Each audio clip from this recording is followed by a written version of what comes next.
Welcome back, everyone, to Pontus Fathom Hobbies. This is Season 6, Episode 2 of Joan of Arc, and we are playing Round 2 of Reliquary Expansion, Vlad, Cepis, and Targo Vista. So this is the second round of the game. First round, we had the initial volley of attacks from Vlad the Impaler's troops.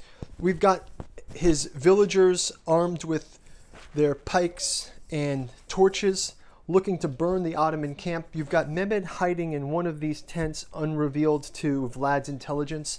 And we just started activating some of the Ottoman troops.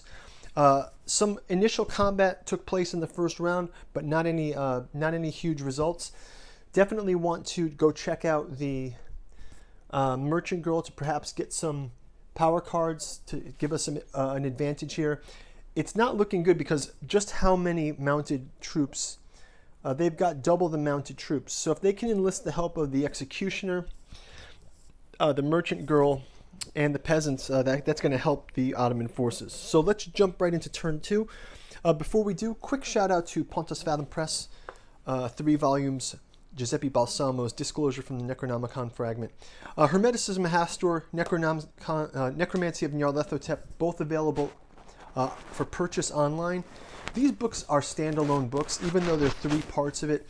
Each one deep dives into one of the great old ones of Cthulhu in context to Moldenhauer's work on the Catu Journals.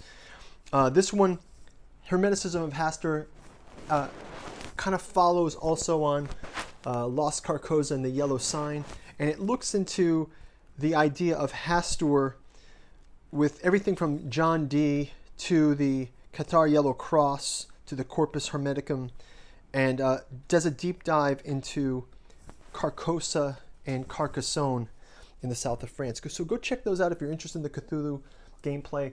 As you guys know, we've got Cthulhu Wars, Cthulhu Death May Die, and Eldritch Horror gameplay on the channel. We've been doing a lot of gameplay for Joan of Arc. We're on Season 6, so please go back and watch the old playlists. You can just put on a playlist for a prior season and watch through all the games. Makes it easy to watch and also helps us to monetize the channel. So if you could like, subscribe, leave your comments below. If you're into the hobby side of things, which mostly I am, go check out my painting videos. But I feel like, these solo games are a great way to get the stuff on the tabletop, interact with you guys, and looking forward to playing some more. So thanks for your support, and let's jump into round number 2. So I'll move our round number 2 token forward. Let's pick our we'll jump into our round cards and our War Council cards. So next round card comes up, and we've got 3, so we'll add 3 for each of our players. 2, 3, and 1, 2, 3. Again, Vlad's player will have the first initiative. We'll also look at our War Council cards.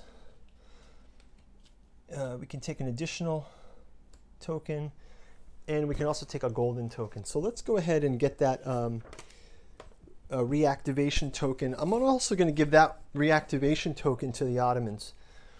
I think that'll be powerful. And I'm going to go ahead and give a 4th token to Vlad, give them some more ability to mobilize their troops. I've got to do a little upkeep from the last turn. Let me just clear out these old tokens from the board. So as things stand, our Ottoman leader, Mehmed, it's still unknown which of these question marks he is revealed in. So we can reveal that later in the game. And we'll also go ahead then and start with player 1, Vlad the Impaler. His orders phase. Let's place his orders on the board. And like I mentioned, I'm going to go for get these troops mounted troops to file in, and I will keep one of these in reserve and just use this 3rd one to advance down. So this will give us those. Actually, you know what? I'm not going to do that. I'm going to keep this one here and try to burn this tent again and reveal if Mehmed is in the tent. So let's go ahead and do those actions. So first of all, our mounted cavalry can move down 1 from the rally point. You see the Wallachian symbol here. And you can check out these mounted cavalry guys that we've got. Oh, mounted cavalry. Some people put a little bit of sticky tape on these, but because I store them, storage for this game is quite difficult. But yeah, you can check those out. We've got the paint through video for all of these. So we've got our mounted cavalry for Vlad's team. They can rally into here. We'll also have the mounted gentry moving this way. Again, attacking into the village. I will have Vlad move in with them, so that will move forward. Also got these guys that can throw the torches again. Try to do that. Okay, so let's start out with some attack rounds. I'm going to start out with the torch attacks. So torch attack here onto this space. And no attack. Again, torch attack. Oh, and we get a torch attack. So this is great. So we throw one of our torches. And torch lands here on one of the tents. Well, let's replace the tent with a fire symbol. So we've got the fire symbols and we've got the tents. Right, so we'll replace that. And let's also turn over to see if Mehmed is here. Mehmed was not here. So this is trial by elimination, trial by fire. Let's go ahead and have attacks, mounted knights on these bowmen, or this cavalry. They're all in the same next space. So let's see, the mounted is a red and black. Go ahead and roll that attack. We get one attack and two attacks, and they get their defense for the mounted as well. They get their attacks as follows, 2 and 2. And they block the shield. So they're able to block that attack, and then yeah, so that attack is blocked from the cavalry attack. Let's have the bowmen attack these light infantry as well. So bowmen, mounted bowmen, they get black to roll, and I'll just roll both of them at once. And the defense there also, they also defend from that. So bowmen miss the attack. Let's have our villagers attack as well to these bowmen and to these infantry. And we do push back the infantry, get to push them back one. But no major attacks here. Let's clean these off the board. And let's move back into the Ottoman players. We'll grab their tokens from the board. And I think first off we will move these down to activate the executioner. And let's also do a bowman and bowman attack here with the infantry. So this mounted knights will come here to attack them. These guys will do a bow attack, and these will also do a bow attack into these peasants. And we'll have activation of the executioner.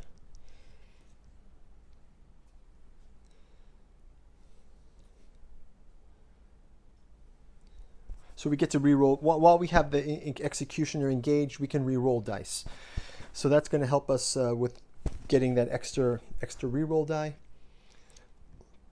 So let's go ahead and have the bowmen attack the peasants. Those bowmen get a yellow attack, so let's give them 3. And they're going to push these peasants back one space, which is good. Helps to keep the forces back. These peasants also attacking. They have an injury, so they'll move this guy into the infirmary. And that's our first casualty. Let's take their torch off the board. And next 1, 2, and 3. That's going to do it for the Ottoman player. And okay, so let's go ahead and we'll clean up from the board here.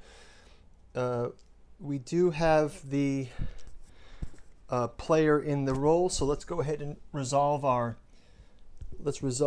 casualties check. And we have a death. So we get the death of a first forces of Vlad, and upon that death, if we check the scenario book, check the scenario. For each infantry unit destroyed, 1 experience point. So we get to have an experience point added to the Ottoman player. And we can place these back. And that is going to do it for round number 2. We've got 3 more rounds to get to Mehmed's forces. Again, the victory condition for this one, very straightforward. If we are able to capture Mehmed, we win. So we've already gone through the first one. I think it's just a mad push into this section right here. So maybe we just run our cavalry through again, and we try to push through for another round. Okay, we'll see you guys in round number 3. Thanks for watching, and talk to you later. Bye.